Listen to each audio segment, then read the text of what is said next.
ജോലി അന്വേഷകർക്ക് Canada safe ആയിരുന്നുവെങ്കിൽ ഇന്ന് ആ സ്ഥിതിക്ക് മാറ്റം വന്നിരിക്കുന്നു. ഇന്ന് കാനഡയിലെ യുവാക്കൾക്ക് ജോലി കിട്ടാനില്ല. ഏറ്റവും പുതിയ റിപ്പോർട്ട്. കാനഡയിൽ ജോലിയില്ലാതെ ജീവിക്കുന്ന യുവാക്കളുടെ എണ്ണം വർദ്ധിച്ചുകൊണ്ടിരിക്കുന്നു. യുവാക്കൾക്കുള്ള തൊഴിലവസരങ്ങൾ വരാൻ ഇനിയും നിരവധി മാസങ്ങൾ കാത്തിരിക്കേണ്ടി വരുമെന്നാണ് ഈ മേഖലയുമായി ബന്ധപ്പെട്ട വിദഗ്ധർ പറയുന്നത്.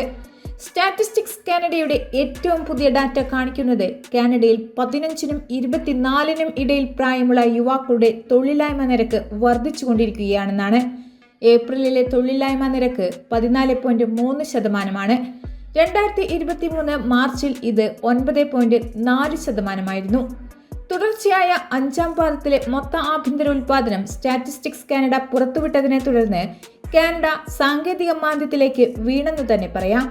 രാജ്യത്തെ ഉയർന്ന പലിശ നിരക്കുകൾ ബിസിനസ് നിക്ഷേപത്തെയും നിയമനങ്ങളെയും നിരുത്സാഹപ്പെടുത്തുന്നതായി സാമ്പത്തിക വിദഗ്ധർ ചൂണ്ടിക്കാണിക്കുന്നു.